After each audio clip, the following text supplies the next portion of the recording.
le soleil commençait à décliner, inondant le village d'une lumière dorée, tandis qu'Antonio Ribeiro s'installait sur la véranda de sa maison modeste, entouré de petits pots de fleurs que sa petite fille, Ana Luisa, insistait pour entretenir.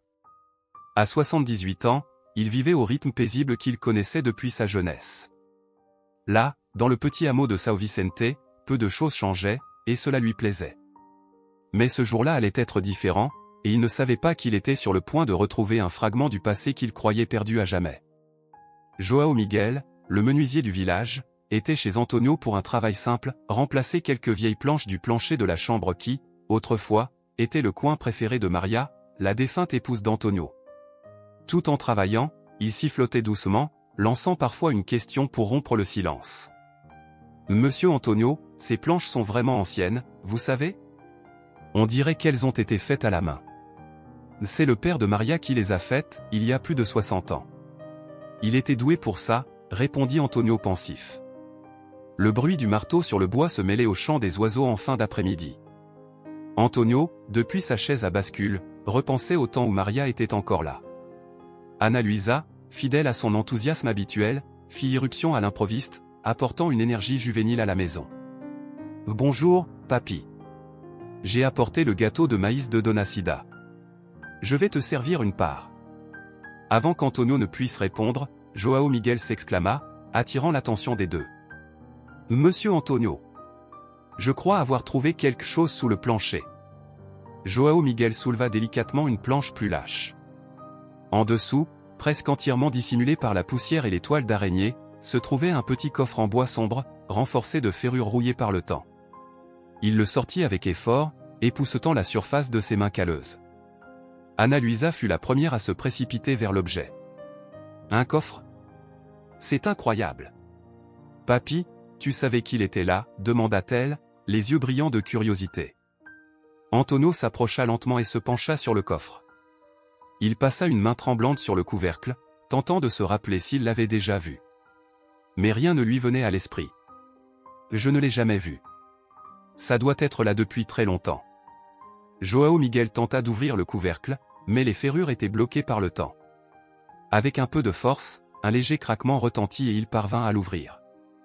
Lorsque le couvercle se releva, les trois restèrent silencieux, fixant le contenu.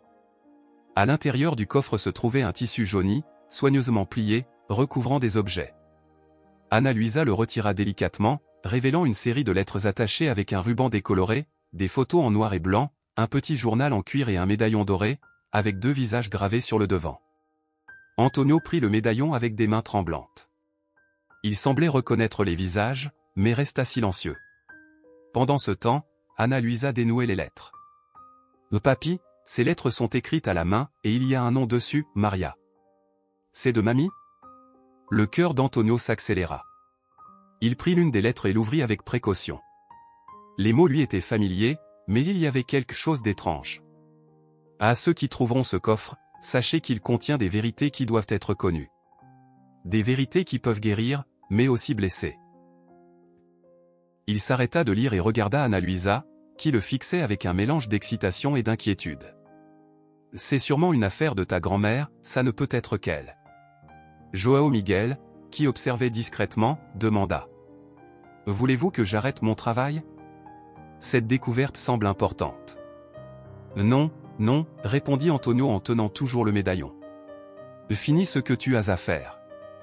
Mais garde ça entre nous, João. » João hocha la tête. Assis à la table de la cuisine, Antonio et Ana Luisa commencèrent à examiner les objets du coffre. Les photos montraient des moments heureux, Maria souriante devant la maison, les deux le jour de leur mariage, et même une photo de groupe avec des visages qu'Antonio avait du mal à se rappeler.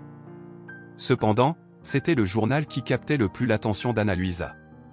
En ouvrant la première page, elle lut à voix haute. « Pour mon cher Antonio.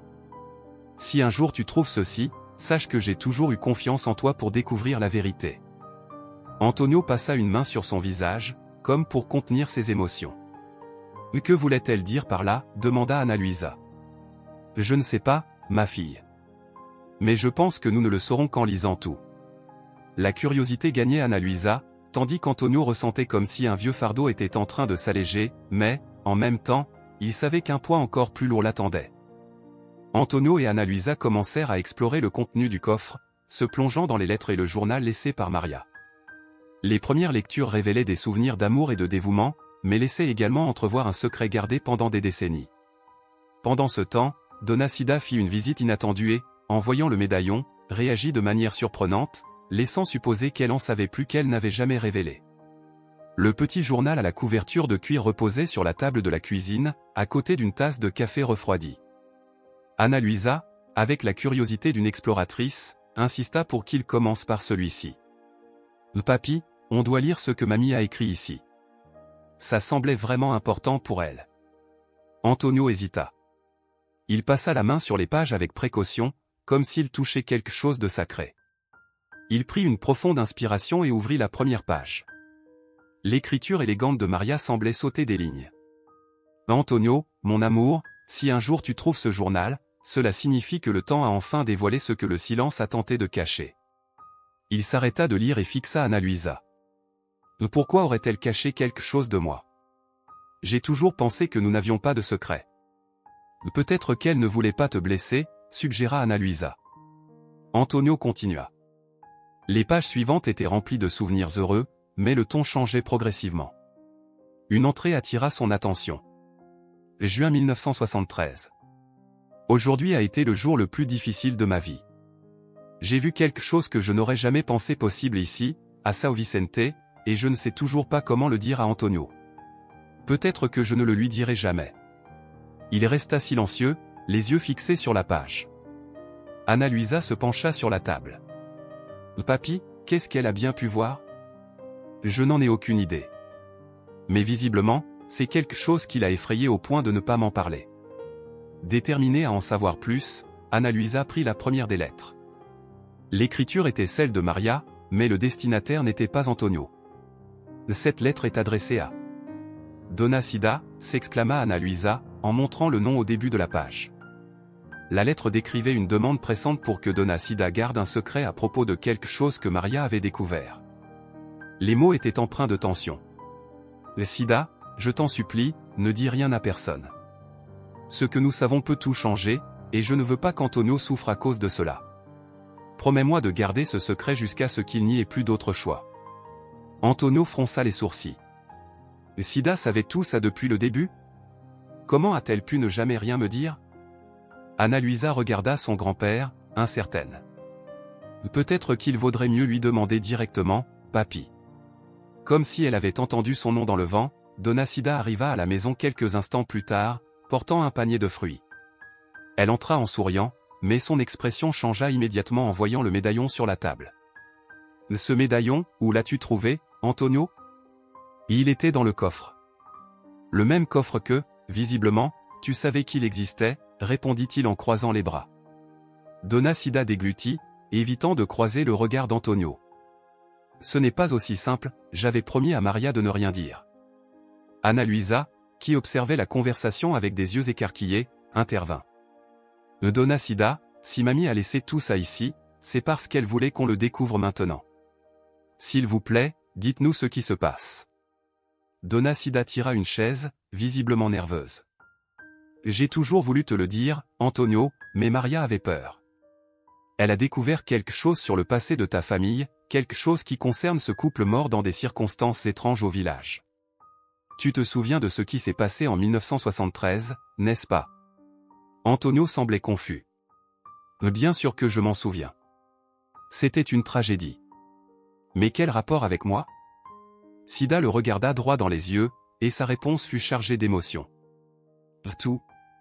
Cela a tout à voir avec toi. » Pendant que Donna Sida hésitait à en dire davantage, Ana Luisa ouvrit une autre lettre du coffre, cherchant à comprendre davantage le mystère. Cette lettre mentionnait un nom qu'elle n'avait jamais entendu auparavant, Francisco Silva. « Et qui est Francisco Silva ?» demanda Ana Luisa, le papier à la main. Donna Sida parut encore plus mal à l'aise. Il était quelqu'un d'important. Mais aussi quelqu'un de dangereux. Si vous voulez vraiment tout comprendre, vous devez en apprendre davantage sur lui. Tout ce que je peux dire, c'est que le village entier a toujours voulu oublier son nom. Le nom flotta dans l'air comme une ombre. Antonio prit une profonde inspiration, essayant d'assimiler ces informations. Il sentait qu'il approchait d'une grande vérité, mais il ne savait pas s'il était prêt à affronter ce qui allait suivre. Antonio et Ana Luisa commencent à assembler les pièces du mystère. Dona Cida révèle davantage au sujet de Francisco Silva, un homme influent du passé du village, dont la présence semble directement liée à ce que Maria avait tenté de cacher. Pendant ce temps, Ana Luisa cherche Béatrice, une journaliste locale, pour l'aider dans son enquête. Les tensions montent lorsqu'Antonio revisite des souvenirs qu'il aurait préféré oublier. Le matin suivant se leva paisiblement, mais dans la maison d'Antonio, la tension était palpable. La mention de Francisco Silva avait laissé une atmosphère lourde. Antonio, assis dans le salon avec une tasse de café, fixait le médaillon posé sur la table, perdu dans ses pensées. Ana Luisa entra dans la pièce, tenant le journal de Maria. « Papi, on doit en savoir plus sur ce Francisco Silva. Tu te souviens de lui ?» Antonio hocha lentement la tête, sans détourner les yeux du médaillon. « Oui, je m'en souviens. C'était un homme important dans le village. Il avait de l'argent, il était toujours impliqué dans des affaires importantes. Mais je ne me suis jamais mêlé à lui. Maria n'a jamais dit qu'elle le connaissait. » Dona Cida, qui préparait le café dans la cuisine, entendit la conversation et décida de les rejoindre. « Elle ne voulait pas que tu le saches, Antonio. Francisco était dangereux, mais il avait du pouvoir. Tout le village le savait. Et quand ce couple est mort en 1973, Maria a découvert quelque chose à son sujet qui aurait pu. » Elle s'arrêta, hésitante. « Et qui aurait pu quoi, Cida ?» insista Antonio. « Et qui aurait pu le faire tomber, mais cela aurait aussi détruit toi et ta famille. » Déterminée à en savoir plus, Ana Luisa décida de se tourner vers Béatrice Silva, la journaliste locale qui avait grandi en écoutant les histoires de São Vicente et qui avait l'habitude de tout documenter. Dans le petit bureau improvisé de Béatrice, Ana Luisa expliqua rapidement la situation. « Ma grand-mère a laissé un coffre rempli de lettres et de vieilles affaires. Certaines parlent d'un certain Francisco Silva et de quelque chose qui s'est passé dans le village dans les années 70. Tu en as déjà entendu parler ?» Béatrice retira ses lunettes, intriguée. « Francisco Silva ? Bien sûr. Il était pratiquement le maître du village à l'époque. Il contrôlait tout, des fermes aux petites boutiques. Mais quand le couple Martins est mort, il a disparu. Personne n'a parlé de lui depuis. C'est comme s'il avait été effacé de l'histoire. » Ana Luisa lui montra la lettre mentionnant Francisco. Béatrice la lut attentivement et arqua les sourcils. « Si tu veux en savoir plus sur lui, tu devras fouiller dans les archives de la mairie. Et, Ana, prépare-toi. Ce genre d'histoire n'est jamais simple. » Pendant qu'Ana Luisa était à l'extérieur, Antonio décida de se promener dans le village. Il marcha jusqu'à l'ancien champ où, des décennies plus tôt, lui et Maria passaient leurs après-midi ensemble. Le paysage n'avait pas beaucoup changé, mais le silence, désormais, était pesant. Antonio s'assit sur un tronc d'arbre et laissa ses pensées vagabonder. Les souvenirs revenaient comme des vagues, le sourire de Maria, le jour de leur mariage, et cette nuit de 1973, quand il avait entendu parler pour la première fois de la tragédie du couple Martins. À l'époque, il ne comprenait pas pourquoi Maria était si bouleversée. Elle avait pleuré pendant des jours, mais n'avait jamais expliqué pourquoi. Antonio, absorbé par son travail et sa propre douleur, n'avait pas insisté. Maintenant, il se demandait, astérisque aurait-elle su plus qu'elle ne l'avait laissé entendre, astérisque. Lorsqu'Ana Luisa revint à la maison, elle rapporta un dossier rempli de documents que Béatrice avait trouvés dans les archives municipales. Ils étalèrent les papiers sur la table du salon, tandis que Dona Cida observait de loin, visiblement mal à l'aise. Parmi les documents, ils trouvèrent un ancien compte-rendu d'une réunion du conseil municipal de 1972, où le nom de Francisco Silva figurait parmi les participants. Il y avait aussi une note mentionnant le couple Martins comme propriétaire d'une petite ferme proche du village. « Regarde ça !» s'exclama Ana Luisa, montrant une annotation écrite à la main dans un coin de la page. Le message disait « Si quelque chose leur arrive, tout le monde le saura. Francisco a promis, mais je ne lui fais pas confiance. » Antonio passa une main dans ses cheveux gris. Ça a été écrit avant leur mort. On dirait que quelqu'un savait déjà que quelque chose n'allait pas. Et qu'est-ce qu'il aurait promis? Demanda Ana Luisa. Dona Cida soupira et brisa enfin le silence. Francisco voulait acheter leur ferme. Tout le monde le savait. Mais il refusait de vendre. Peu de temps après, eh bien, tu sais ce qui s'est passé. Ana Luisa connecta rapidement les éléments. Tu penses qu'il est derrière leur mort? Donna Sida hésita, mais hocha la tête. Maria le croyait. Et elle avait des preuves. Antonio regarda Sida, incrédule. Des preuves? Quelles preuves? Sida baissa les yeux. Elle avait trouvé des documents dans le bureau de Francisco. C'est pour ça qu'elle t'a caché le coffre, Antonio. Elle pensait que si tu savais, cela pourrait être dangereux pour toi et pour Ana Luisa. Un silence lourd s'abattit sur la pièce. Antonio sentit le poids de la révélation. Toute sa vie, il avait cru que Maria était partie sans secret. Maintenant, il réalisait qu'elle avait porté ce fardeau seule pendant des années, tout cela pour le protéger. Je dois connaître la vérité, Sida. Si elle a gardé ça pour moi, le moins que je puisse faire, c'est honorer son courage. Donna Sida acquiesça, mais son visage était sombre. Antonio, si tu te lances là-dedans, il n'y aura pas de retour en arrière.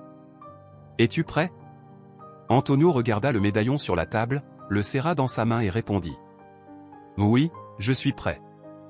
Antonio et Ana Luisa décidèrent d'explorer plus en profondeur les documents du coffre. Les premières pistes semblaient révéler un système d'extorsion impliquant Francisco Silva et le couple Martins. Béatrice, la journaliste, commença à recueillir des témoignages d'anciens habitants qui suggéraient que d'autres personnes étaient également impliquées dans cette affaire. L'enquête attira l'attention d'un habitant influent du village, opposé à ce que le passé refasse surface, ce qui engendra des tensions et des menaces à peine voilées. Antonio et Ana Luisa étaient de nouveau à la table de la cuisine, entourés des documents du coffre éparpillés tout autour d'eux. Le médaillon doré reposait au centre, tel un symbole silencieux du chemin qu'ils avaient entrepris. Antonio ouvrit une autre lettre avec des doigts tremblants, tentant d'ignorer le poids qui pesait sur sa poitrine. Celle-ci est différente, on dirait une sorte de reçu, dit-il en levant le papier. Ana Luisa attrapa le document et le lut rapidement. C'est un acte de vente, de la ferme des Martins. Daté de juillet 1973, juste avant leur mort. Mais, papy, il y a quelque chose d'étrange. L'acheteur mentionné est Francisco Silva, mais regarde ça, dit-elle en pointant une signature à la fin. Antonio prit le papier et fronça les sourcils. Ce n'est pas la signature de Monsieur Martins. Il n'aurait jamais signé quelque chose comme ça. Leurs regards sérieux se croisèrent. Il était évident que la vente avait été forcée ou, pire encore, falsifiée. Ana Luisa décida d'apporter le document à Béatrice, qui était désormais complètement investie dans l'enquête. Dans son bureau, Béatrice examina le papier comme si elle venait de trouver un trésor. C'est plus qu'un indice. C'est une preuve. Et tu sais ce qui est encore plus intéressant, dit Béatrice en sortant un autre document trouvé dans les archives la veille. Ce registre montre que la ferme a changé de propriétaire une année plus tard. Francisco Silva a vendu la propriété à quelqu'un d'autre, mais la transaction n'a jamais été officiellement enregistrée. Comment est-ce possible? Demanda Ana Luisa, perplexe. Ce genre de choses arrivait tout le temps à l'époque. Si personne ne posait de questions, personne ne découvrait la vérité. Mais ce type d'affaire ne se fait jamais seul. Francisco devait avoir des soutiens influents. Alors qu'Ana Luisa rentrait chez elle avec les nouvelles informations de Béatrice, Antonio reçut une visite inattendue. Un homme grand et bien habillé, connu dans le village sous le nom de Monsieur Noguera, se présenta à la porte. Propriétaire de terres dans la région, il était réputé pour son influence. Antonio, puis-je entrer? Demanda-t-il avec un sourire qui ne parvenait pas à ses yeux. Surpris, Antonio lui fit signe d'entrer. Je ne m'attendais pas à votre visite, Noguera. Qu'est-ce qui vous amène ici? Noguera s'assit calmement sur une chaise et croisa les jambes. J'ai entendu dire que toi et ta petite fille fouillaient dans de vieilles histoires. Des choses qu'il vaudrait peut-être mieux laisser derrière, tu comprends? Antonio plissa les yeux, tentant de saisir le sens de ses paroles. Nous ne faisons rien de mal.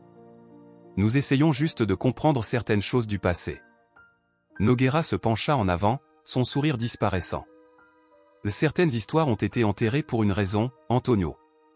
Peut-être devrais-tu réfléchir à ce qui compte vraiment, l'avenir de ta famille.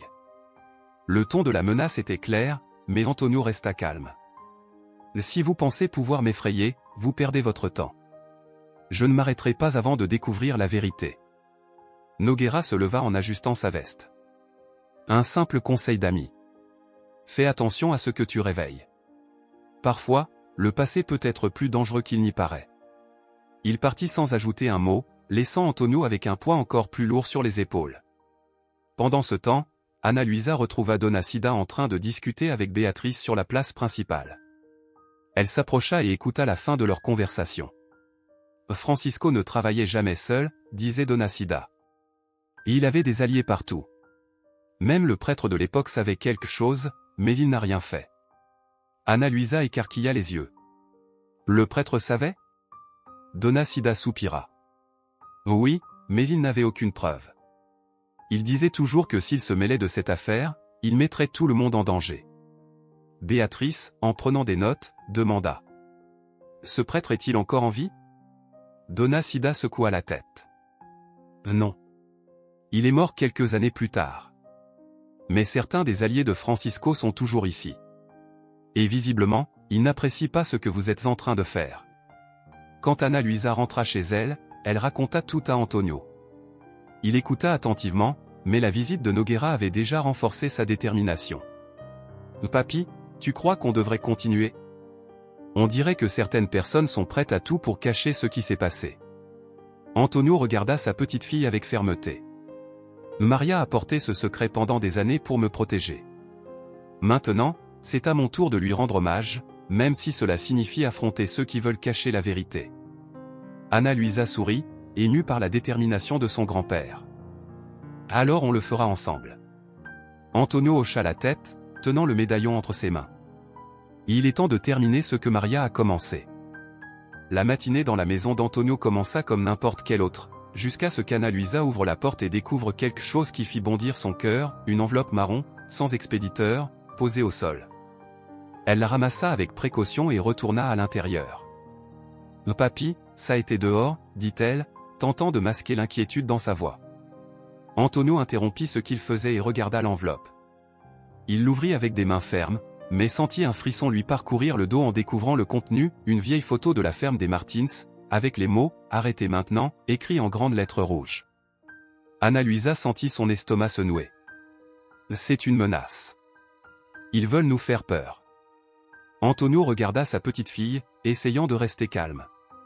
Ils ne nous feront pas peur, Anna. Maria a passé sa vie à affronter ce genre de choses seule. Nous n'allons pas reculer maintenant. Même s'il tentait d'être ferme, il savait que cette menace était sérieuse. Quelqu'un était prêt à tout pour protéger les secrets du passé. Plus tard, Ana Luisa retrouva Béatrice pour lui parler de la menace. Ils deviennent de plus en plus agressifs, Béatrice. Nous avons trouvé une photo de la ferme avec un avertissement pour qu'on arrête. Béatrice fronça les sourcils, visiblement préoccupée. C'est grave, Anna. Mais en même temps, ça veut dire que nous approchons de quelque chose d'important. Celui qui est derrière tout ça sait que nous avons découvert des choses qu'il veut garder cachées. Ana Luisa soupira, passant les mains dans ses cheveux. Le problème, c'est qu'on ne sait pas qui est derrière tout ça. Ça pourrait être n'importe qui dans le village. Béatrice fit une pause, regardant Anna avec détermination.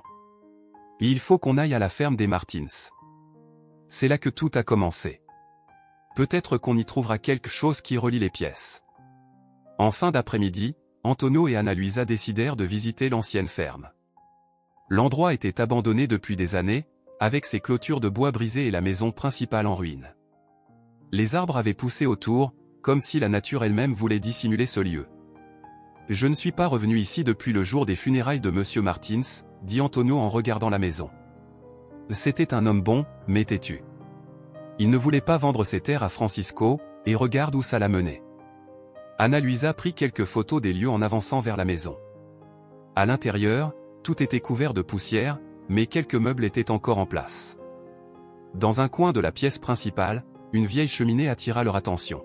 « Regarde ça, dit Ana Luisa, pointant une brique descellée à la base de la cheminée. Antonio l'aida à retirer la brique, révélant un petit compartiment caché. À l'intérieur, il y avait une pile de papier jauni et un carnet à la couverture abîmée. Ana Luisa ouvrit le carnet et commença à lire les premières pages.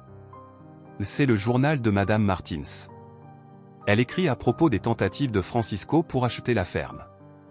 Et il y a plus, elle mentionne des réunions secrètes qu'il avait avec d'autres habitants influents du village. Antonio se pencha pour lire avec elle. C'est une liste de noms. J'en reconnais certains, y compris Monsieur Noguera.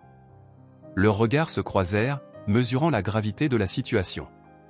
Alors qu'ils examinaient le journal, le bruit de pas à l'extérieur les figea. Antonio fit signe à Ana Luisa de garder le silence.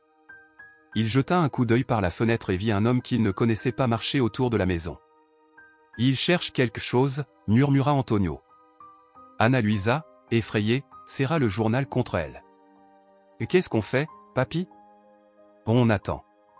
Et on espère qu'il s'en ira. » Les pas continuèrent pendant quelques minutes avant que l'homme ne disparaisse. Lorsque le silence revint, Antonio poussa un profond soupir. Cela confirme une chose, on nous suit. De retour à la maison, Antonio et Ana Luisa racontèrent l'incident à Donna Sida, qui les attendait, visiblement anxieuse. « Vous êtes allé à la ferme ?» demanda-t-elle, nerveuse. « Oui. Et nous avons trouvé d'autres preuves », répondit Antonio en montrant le journal de Madame Martins. Donna Sida secoua la tête, visiblement préoccupée. « Vous touchez à quelque chose de dangereux. Francisco est peut-être mort, mais ceux qui le protégeaient à l'époque sont toujours là. » Antonio regarda le journal posé sur la table, puis le médaillon. « Peu importe qui c'est, ils ne m'empêcheront pas de découvrir la vérité. » Dans la cuisine, Antonio et Ana Luisa examinaient avec attention le journal de Madame Martins.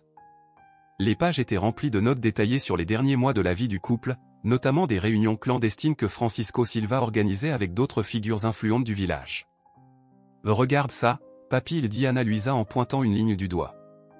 En plus de Noguera, il y a le nom du commissaire de l'époque, Monsieur Ramalho. Et celui-ci, c'est le nom de l'ancien comptable de la mairie. Antonio fronça les sourcils. Ramalho était connu pour être strict, mais il disait toujours défendre la loi. Quant au comptable, je me souviens de lui. C'était un homme discret, mais il semblait toujours être du côté de Francisco. Cela ne laisse aucun doute, conclut Ana. Madame Martins en savait trop. Ce journal pourrait expliquer pourquoi ils ont été tués. Mais ce qui attira le plus leur attention fut une phrase soulignée, écrite sur la dernière page du journal. « Si quelque chose nous arrive, cherchez le carnet vert. Il contient tout. » Antonio et Ana échangèrent un regard perplexe. « Le carnet vert ?» demanda Ana. « On dirait qu'il y a encore des choses à découvrir, » répondit Antonio pensivement. Alors qu'ils discutaient de la suite, un bruit de pas devant le portail les interrompit. Béatrice entra précipitamment, visiblement préoccupée. « Nous devons parler. » Elle posa une enveloppe sur la table et en sortit une série de photos. Les images montraient Antonio et Ana Luisa entrant et sortant de la ferme des Martins ainsi que des archives municipales. « J'ai trouvé ça dans ma boîte aux lettres ce matin. Quelqu'un vous suit, Antonio. Et maintenant, on essaie aussi de m'intimider. » Antonio inspira profondément, tentant de contenir sa colère. « Ils veulent nous faire taire. Mais nous n'arrêterons pas. » Béatrice hésita, puis posa une main sur l'épaule d'Antonio. « Je ne renoncerai pas. Je veux vous aider. » Pendant qu'ils discutaient des photos, une autre personne entra dans la maison. C'était le père Mario, le curé actuel du village, connu pour son calme et sa droiture. Il semblait hésitant, mais résolu. « J'ai entendu dire que vous enquêtez sur le passé du village, et je pense qu'il est temps que vous sachiez certaines choses. » Antonio l'invita à s'asseoir, surpris. « Que savez-vous, père ?» Mario soupira profondément. « Lorsque je suis arrivé ici, il y a presque 30 ans, j'ai trouvé dans les archives paroissiales des notes concernant Francisco Silva et le couple Martins. Mon prédécesseur, le père José, connaissait des choses qui le terrifiaient. Il a tout consigné dans un carnet vert. » Ana Luisa ouvrit de grands yeux. « Le carnet vert. Vous savez où il est ? » Il est rangé dans les archives de l'église, mais je n'ai jamais eu le courage de l'ouvrir. Je savais que, si c'était important, quelqu'un trouverait un jour la force de s'en occuper. Il semble que ce jour soit arrivé. Déterminés à se rendre à l'église, Antonio, Ana Luisa et Béatrice partirent ensemble cet après-midi-là. Mais en chemin, un véhicule noir surgit sur la route de terre, bloquant leur passage. Un homme descendit de la voiture, vêtu simplement mais arborant une attitude intimidante. Il s'approcha lentement. « Antonio, écoute-moi bien. Ça doit s'arrêter ici. Ne te mêle plus de ce qui ne te concerne pas. Antonio resta calme, mais répondit fermement. Je n'ai pas peur de toi ni de ceux qui sont derrière tout ça. La vérité éclatera, que tu le veuilles ou non. L'homme plissa les yeux, mais ne dit rien de plus. Il retourna à sa voiture et partit, laissant derrière lui un nuage de poussière et la certitude qu'ils étaient étroitement surveillés. Une fois arrivés à l'église, le père Mario les conduisit à une pièce ancienne à l'arrière. Il ouvrit une armoire pleine de livres et de documents et en sortit un carnet vert, déjà usé par le temps. Le voici. Tout ce que le père José savait est dans ce carnet. J'espère que cela vous aidera. Antonio ouvrit les premières pages et ce qu'il y lut le laissa sans voix. Il y avait des descriptions détaillées de réunions secrètes, de transactions frauduleuses et même de menaces émises par Francisco Silva et ses alliés. Mais une phrase, écrite en grandes lettres, attira particulièrement son attention. La tragédie a été planifiée. Et la prochaine cible pourrait être Antonio. Ana Luisa regarda son grand-père, horrifié. Ils allaient aussi s'en prendre à toi, papy. Antonio referma le carnet avec détermination. Maria savait cela. C'est pour ça qu'elle a tout gardé. Elle voulait me protéger. Mais maintenant, nous allons révéler la vérité. Jusqu'au dernier d'entre eux. De retour dans la maison d'Antonio, le petit groupe Antonio, Ana Luisa, Béatrice et le père Mario s'assit autour de la table pour analyser attentivement le contenu du carnet vert. Ana Luisa lisait à voix haute. Le 12 juillet 1973. Francisco a fait pression sur les Martins pour qu'ils signent la vente de la ferme, mais ils ont refusé. Lors de la réunion de ce soir-là, il a clairement dit qu'il n'accepterait pas un non. Ramalho et Noguera étaient présents et ont convenu de régler le problème. Antonio inspira profondément, sentant un nœud se former dans son estomac. Régler le problème, ils avaient tout prévu depuis le début. Béatrice tourna les pages et trouva une autre note choquante. Le 18 juillet. J'ai entendu Francisco dire que, si les Martins ne cédaient pas, il y aurait un accident. Personne ne semblait vouloir l'arrêter. C'est la dernière fois que j'ai entendu parler d'eux avant la tragédie. Le père Mario baissa la tête, visiblement ému. Cela prouve que Francisco n'a pas agi seul. Il avait des soutiens, et le silence des autres a rendu tout cela possible. Alors qu'ils discutaient des révélations du carnet, un bruit fort à l'extérieur interrompit leur conversation.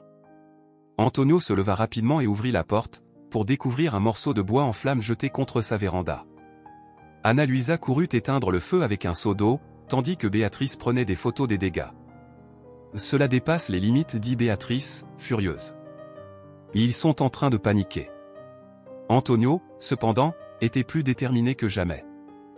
Peu importe ce qu'ils font. Je ne me tairai pas. De retour à la table, Ana Luisa trouva une autre note cruciale dans le carnet. Francisco utilisait le comptable de la mairie pour falsifier des documents et enregistrer les terres à son nom. Ensuite, il les revendait à de grands entrepreneurs qui ignoraient l'origine illégale. L'argent était partagé entre lui et ses complices. Béatrice acquiesça en examinant les noms cités. Cela explique pourquoi Francisco a disparu. Il s'est fait des ennemis puissants et a probablement été éliminé par ceux qui le soutenaient. Le père Mario pointa un passage plus loin dans le carnet. Regardez ça, Maria a essayé de me dire quelque chose. Elle en savait plus qu'elle ne le disait. Elle avait peur, mais elle était déterminée à protéger Antonio. J'ai prié pour qu'elle ne fasse rien de dangereux. Ana Luisa, émue, murmura. Mamie savait qu'elle prenait des risques. Mais elle l'a fait parce qu'elle savait que c'était la bonne chose à faire. Avec toutes les informations réunies, Antonio prit une décision. Il regarda Ana Luisa et Béatrice avec détermination. Nous n'allons plus garder cela pour nous. Le village entier doit savoir. Béatrice fut surprise. Que voulez-vous faire? Nous allons organiser une réunion à l'église. Nous présenterons tout ce que nous avons trouvé. Les noms, les preuves, tout. Le père Mario hésita. Cela pourrait être dangereux, Antonio. Ils ne resteront pas les bras croisés pendant que vous exposez tout. Je le sais. Mais il est temps de mettre fin à ce silence. Ana Luisa serra la main de son grand-père. Nous sommes ensemble là-dedans, papy. Béatrice sourit. Moi aussi. Dans les jours qui suivirent, Béatrice utilisa son influence locale pour diffuser l'annonce d'une réunion communautaire à l'église. Le message était clair, astérisque des secrets anciens allaient être révélés astérisque. Dans tout le village, les rumeurs commencèrent à courir. Certains étaient curieux, d'autres, nerveux. Nogueira, en particulier, semblait visiblement tendu lorsqu'il fut aperçu sur la place. « Il prépare quelque chose, dit-il à l'un de ses acolytes. Nous ne pouvons pas les laisser faire. » L'église était pleine. Le bruit des pas et des murmures résonnait entre les bancs en bois, tandis que les habitants du village s'installaient pour écouter ce qu'Antonio et les autres avaient à dire. Antonio se tenait à l'avant, aux côtés d'Anna Luisa et de Béatrice. Le père Mario arrangeait des papiers et faisait signe à la foule de se calmer. Merci à tous d'être venus. Aujourd'hui, nous allons révéler des faits importants sur le passé de notre village. C'est difficile, mais nécessaire. La tension dans l'air était palpable. Parmi les visages curieux, il y avait des regards méfiants, notamment celui de Nogueira, assis au fond, arborant une expression sévère. Anna Luisa fut la première à prendre la parole. Ma grand-mère, Maria, a laissé un coffre contenant des lettres, des photos et des documents qu'elle a gardés pendant des années. Ces preuves montrent comment Francisco Silva, avec d'autres figures influentes, a manipulé le village, provoquant des tragédies dont beaucoup d'entre vous se souviennent. Elle montra les lettres et le journal de Madame Martins. Béatrice projeta une série d'images tirées des documents pour que tout le monde puisse les voir. Voici l'acte de vente de la ferme des Martins. Vous pouvez voir que la signature a été falsifiée. Ce document a été utilisé pour transférer les terres illégalement à Francisco Silva, expliqua Béatrice en désignant les preuves. Les murmures s'intensifièrent. Certains habitants secouaient la tête, incrédules. Ce n'est pas tout, continua Antonio. Francisco n'a pas agi seul. Il avait des complices. Des gens qui sont encore parmi nous aujourd'hui. Antonio inspira profondément et commença à citer les noms mentionnés dans le carnet vert. Le comptable de la mairie. Le commissaire Ramalho. Et, oui, Monsieur Nogueira. Tous étaient impliqués dans la manipulation et les fraudes qui ont détruit des vies. Un silence lourd s'abattit sur l'église. Tous les regards se tournèrent vers Nogueira, qui se leva immédiatement. C'est absurde. Vous n'avez aucune preuve contre moi. Cria-t-il en pointant Antonio du doigt. Anna Luisa s'avança, tenant une lettre signée par Francisco Silva. Voici votre signature, Monsieur Nogueira, autorisant la vente frauduleuse de la ferme des Martins. Cette lettre a été trouvée dans le carnet vert, caché dans la paroisse. Nogueira devint rouge de colère. C'est un mensonge. Vous essayez de salir mon nom avec de vieux documents et des histoires d'il y a des décennies. Avant qu'Antonio ne puisse répondre, une voix faible s'éleva du fond de l'église. Ce n'est pas un mensonge. J'ai tout vu. Tous se retournèrent pour voir un homme âgé, aux cheveux blancs et à l'apparence fragile, s'avancer lentement vers l'avant. C'était Joao Ramalho, le fils de l'ancien commissaire. Mon père, il m'a tout raconté avant de mourir. Il savait ce qu'il faisait, mais il n'a jamais eu le courage d'agir contre Francisco. Il m'a dit que la mort des Martins était planifiée et que Nogueira était présent le jour où tout a été décidé. La foule éclata en murmures. Certains commencèrent à confronter directement Nogueira, tandis que d'autres semblaient encore hésiter. Cet homme délire. Rétorqua Nogueira en tentant de maintenir son calme. Joao, cependant, montra un petit carnet qu'il avait conservé pendant des années. J'ai le journal de mon père. Il a tout décrit. Il est ici, et vous pouvez le lire. La situation dans l'église devint chaotique. Alors que les habitants débattaient entre eux, Nogueira tenta de partir, mais certains l'empêchèrent de s'échapper. Antonio éleva la voix, claire et ferme. Nous ne sommes pas ici pour nous venger, mais pour obtenir justice. Ces personnes doivent répondre de leurs actes. Et le village mérite de connaître la vérité, même si elle est douloureuse. Le père Mario intervint pour calmer les esprits. Nous allons organiser toutes ces preuves et les transmettre aux autorités. Rien ne sera résolu par la violence. Béatrice prit soin de photographier le journal de Joao Ramalho et les réactions dans l'église. Il n'y a plus de retour en arrière maintenant. Tout le village connaît la vérité. À la fin de la réunion, Nogueira, acculé, quitta l'église sous des regards lourds de reproches. Les habitants commencèrent à discuter des moyens d'exiger des mesures pour réparer les dommages causés par les machinations de Francisco Silva. Antonio, malgré sa fatigue, ressentit un poids se libérer de ses épaules. Il regarda Anna Luisa et lui sourit. Maria a fait tout ce qu'elle pouvait pour protéger la vérité. Maintenant, nous l'avons libérée. Ana Luisa prit la main de son grand-père, émue. Mais elle serait fière de toi, papy. Le lendemain matin, São Vicente était en effervescence. Des groupes d'habitants se rassemblaient sur la place pour discuter des événements de la veille. Le nom de Nogueira était sur toutes les lèvres, et les preuves présentées à l'église étaient devenues le sujet principal des conversations. Dona Cida, faisant ses courses au marché, entendit des commentaires qui montraient clairement que le village était divisé.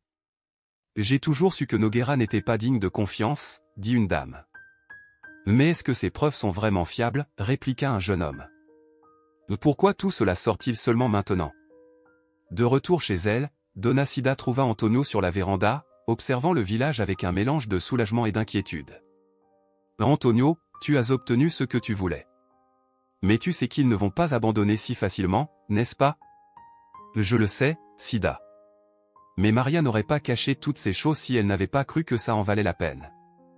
Je ne vais pas reculer maintenant. » Pendant ce temps, Béatrice publia un article détaillant toutes les découvertes faites à l'église, incluant des extraits du carnet vert et du journal du commissaire Ramalho. L'impact fut immédiat. Nogueira fut confronté sur la place par plusieurs habitants. « Mais tu as trahi la confiance de nous tous !» cria un homme. « Des gens ont tout perdu à cause de toi !» s'exclama une femme en brandissant un journal contenant l'article de Béatrice. Nogueira tenta de se défendre. « Ces accusations ne prouvent rien. Ce sont de vieux documents et des histoires que personne ne peut confirmer. » Mais la pression était immense. La mairie annonça qu'elle ouvrirait une enquête formelle sur les accusations, et les autres non cités commencèrent à se distancier de Nogueira, craignant d'être les prochains à être exposés. De retour à la maison, Antonio et Ana Luisa eurent enfin un moment de calme. Ils s'assirent sur la véranda, observant le coucher de soleil tout en réfléchissant aux derniers jours. « Tu crois que mamie savait combien tout cela allait changer le village ?» demanda Ana Luisa. Antonio soupira, tenant le médaillon de Maria entre ses doigts. « Je pense qu'elle savait que la vérité trouve toujours un moyen de se révéler. Peut-être qu'elle ne savait pas comment, mais elle savait que ce jour arriverait. » Ana Luisa sourit, émue. Là elle était courageuse. « Et toi aussi, papy. » Ce n'était pas du courage, ma fille. C'était de l'amour.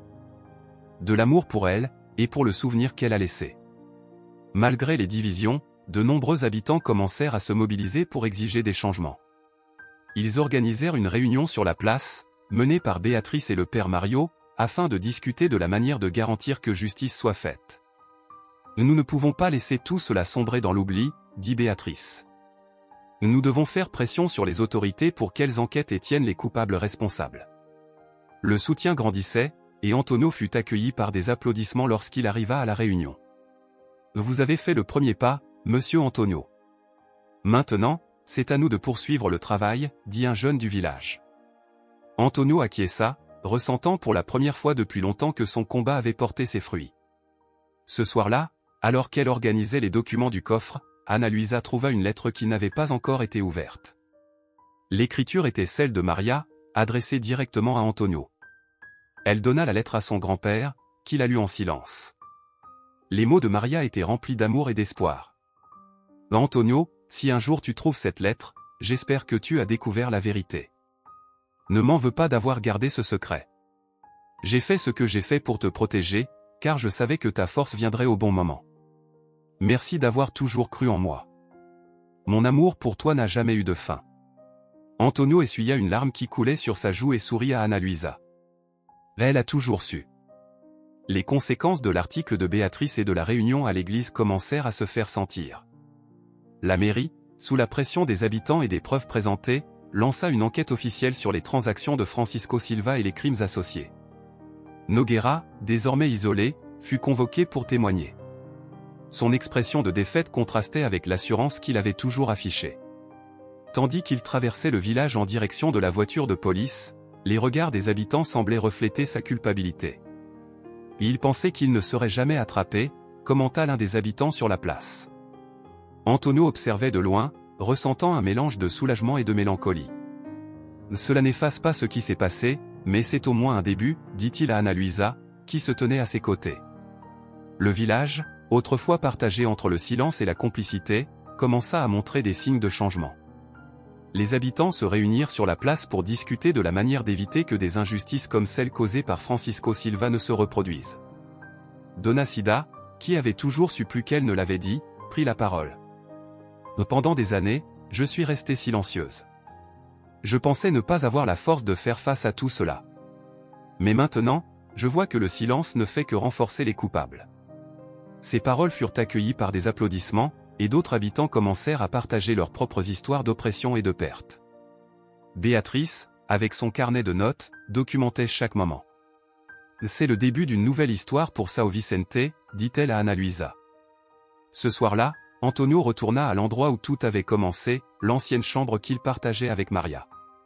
Il tenait dans ses mains le médaillon doré, qui semblait briller davantage sous la lumière de la lampe. Assis sur le lit, il ferma les yeux et laissa ses souvenirs l'envahir. Il se remémora Maria souriante, s'occupant du jardin, et écrivant les lettres qu'il n'avait lues que récemment. Tu savais que ce serait difficile, mais tu n'as jamais abandonné. Merci de m'avoir fait confiance pour poursuivre ton combat, dit-il, comme si elle pouvait l'entendre. Ana Luisa apparut à la porte, tenant le carnet vert. Papy, tu penses que mamie imaginait que tout cela changerait autant de choses? Antonio sourit. Maria a toujours été plus maligne que moi. Elle savait que la vérité avait sa propre force. Quelques jours plus tard, le village organisa un événement sur la place pour célébrer le courage d'Antonio et l'impact des révélations. Béatrice fut l'hôte de la cérémonie, racontant l'histoire de Maria et comment son acte de protéger les preuves avait été le catalyseur des changements. Le père Mario bénit l'événement, soulignant l'importance de l'unité de la communauté. Et que ce moment nous rappelle que le courage de quelques-uns peut inspirer beaucoup. Antonio fut invité à monter sur scène, mais il refusa humblement d'un geste. Je n'ai pas fait cela pour être reconnu. Je l'ai fait parce que Maria croyait que la vérité devait être dite. Les habitants applaudissaient, et Ana Luisa serra la main de son grand-père, ému. Dans les jours qui suivirent, le village commença à changer véritablement. Nogueira et d'autres complices furent confrontés aux conséquences légales, tandis que la communauté s'organisait pour protéger l'histoire locale et garantir une plus grande transparence dans les affaires du village. Ana Luisa décida de créer une archive communautaire avec l'aide de Béatrice, rassemblant des histoires et des documents qui avaient été perdus jusqu'alors. Ainsi, personne ne pourra plus jamais cacher le passé, dit-elle en montrant à Antonio la première étagère remplie de registres. Il sourit, fier. Ta grand-mère serait tellement heureuse de voir ça. En sortant du petit centre d'archives, Antonio regarda le village illuminé par le coucher de soleil. Pour la première fois depuis de nombreuses années, il sentit que Maria était en paix. Dans l'ancienne salle de réunion de l'église, Ana Luisa et Béatrice travaillaient côte à côte, organisant les documents historiques du village. Les lettres de Maria, le journal de Madame Martins et le carnet vert étaient désormais protégés dans des pochettes spéciales, accessibles à tous ceux qui souhaitaient découvrir les détails du passé. Cet endroit sera plus qu'un simple archive, dit Béatrice en empilant des livres sur une étagère. Ce sera un espace où les gens pourront apprendre l'importance de dire la vérité. Ana Luisa acquiesça tout en étiquetant une nouvelle section dédiée aux habitants qui avaient partagé leurs histoires après les révélations. Je pense que mamie serait fière de voir comment tout cela a inspiré tant de monde. Dona Cida entra dans la salle avec un plateau de café et des petits pains au fromage. Vous êtes toutes les deux l'image même de l'espoir. Ce que vous faites ici marquera l'histoire de notre village. Pendant ce temps, Antonio passait de plus en plus de temps sur la place, discutant avec les jeunes du village. Certains, curieux du passé, venaient l'écouter raconter ses histoires. Monsieur Antonio, c'est vrai que Francisco Silva était comme un roi ici au village, demanda un adolescent assis à côté de lui sur un banc. Antonio sourit et secoua la tête. Il le pensait, oui. Mais le pouvoir qu'il avait venait de la peur des gens. Personne n'osait l'affronter, et c'est ce qui lui a permis de faire tout ce qu'il a fait. Un autre jeune demanda. Et comment avez-vous trouvé le courage? Antonio regarda le médaillon qu'il tenait dans ses mains et répondit. Je n'étais pas seul. J'ai eu l'exemple de Maria, le soutien de ma petite fille, et celui de personnes qui croyaient en la vérité. Le courage, c'est ça, savoir que vous n'avez pas à tout porter seul. Quelques semaines plus tard, le village organisa un événement spécial en hommage à Maria. La place principale fut décorée de fleurs et de banderoles portant des messages de gratitude. Une exposition temporaire fut montée pour présenter certaines des lettres de Maria, des photos anciennes et des extraits du carnet vert. Béatrice, en tant que maîtresse de cérémonie, ouvrit l'événement par un discours émouvant. Maria était une femme de courage, qui a affronté ses peurs pour protéger la vérité. Aujourd'hui, nous célébrons non seulement son héritage, mais aussi ce qu'il nous enseigne, qu'il n'est jamais trop tard pour se battre pour la justice. Antonio fut invité à parler. Il monta sur la petite estrade, tenant fermement le médaillon doré. Maria a toujours cru que la vérité avait sa propre force, même si elle mettait du temps à se révéler. Aujourd'hui, je vois qu'elle avait raison. Et, plus important encore, je vois que le village est enfin prêt à changer. Des applaudissements retentirent sur la place. Anna Luisa, émue, tenait une fleur qu'elle avait cueillie dans le jardin de sa grand-mère. Après l'événement, Antonio et Anna Luisa rentrèrent ensemble. Il était visiblement fatigué, mais souriant. « Je pense que le village va s'en sortir, Anna. Grâce à toi. »« Grâce à nous, papy, corrigea-t-elle avec un sourire. Il s'assit dans sa chaise à bascule, regardant l'horizon alors que le soleil se couchait. « Tu sais, Maria disait toujours que l'avenir appartenait aux jeunes. Je crois que je comprends maintenant ce qu'elle voulait dire. » Anna Luisa s'assit à ses côtés, lui prenant la main. « Et on va s'assurer que son avenir continue de vivre ici. » Dans les semaines qui suivirent l'événement en hommage à Maria, São Vicente montra des signes de changement. Les réunions communautaires devinrent fréquentes, et la place principale reçut un nouveau nom, Place Maria Ribeiro, en l'honneur de la femme qui, discrètement, avait semé les graines d'une transformation. Béatrice écrivit un article spécial pour marquer ce moment. Le courage de Maria et de sa famille nous rappelle que la vérité peut être difficile, mais elle est toujours nécessaire. Son exemple continuera de résonner à chaque coin de ce village. L'article fut lu par de nombreux habitants et même par des gens des villages voisins, inspirant d'autres communautés à revisiter leur propre histoire. Dans la maison d'Antonio, le vieil homme, protagoniste de cette histoire, s'assit sur la véranda comme il le faisait chaque matin. Cette fois, cependant, une atmosphère différente régnait. Le médaillon doré pendait désormais à une simple chaîne qu'il portait autour du cou. « Papy, encore en train de réfléchir ?» demanda Anna Luisa en sortant avec 2 tasses de café. « Oui, je réfléchis. Je pense à la façon dont Maria a su voir si loin. Elle savait que ce qu'elle faisait était bien plus grand que nous deux. » Anna sourit en s'asseyant à côté de lui. « Et maintenant, tout le monde le sait aussi. Tu as fait cela pour elle, et pour le village. » Antonio resta silencieux un instant, regardant l'horizon. « Je pense que la leçon de Maria est celle-ci, on peut vivre une vie simple, mais cela ne signifie pas qu'elle ne peut pas être grande. » Anna Luisa était de plus en plus impliquée dans l'archive communautaire, qui recevait désormais la visite de jeunes et d'enseignants intéressés par l'histoire de São Vicente. Béatrice l'aidait à élargir le projet, transformant l'espace en un centre culturel dédié à la préservation de la mémoire du village. « As-tu déjà pensé à écrire un livre sur tout cela ?» demanda Béatrice en organisant des documents. Anna rit, surprise. « Un livre ? Je n'y ai jamais pensé, mais ce pourrait être une bonne idée. » Béatrice sourit. « Ta grand-mère était une conteuse. Je pense que tu as hérité cela d'elle. » Anna resta songeuse, imaginant comment transformer tout ce qu'elle avait appris en quelque chose qui continuerait à inspirer d'autres personnes. Quelques jours plus tard, Antonio et Anna Luisa se rendirent au cimetière du village. Ils apportèrent des fleurs sur la tombe de Maria, désormais ornée d'une petite plaque où l'on pouvait lire « La vérité est le plus beau cadeau que nous puissions laisser ». Antonio resta silencieux pendant quelques minutes, tenant le médaillon entre ses mains. « Tu as été plus forte que moi, Maria. Mais ensemble, nous avons fait ce qui devait être fait. J'espère que tu es en paix maintenant. » Anna Luisa posa une main sur l'épaule de son grand-père. « Et nous continuerons à prendre soin du village, tout comme toi, tu as pris soin d'elle. » Ce même jour, le village organisa une dernière cérémonie pour sceller la fin de ce chapitre de son histoire. Un mural fut inauguré sur la place, représentant Maria tenant le médaillon, entouré de fleurs, symbolisant la force et l'espoir qu'elle incarnait.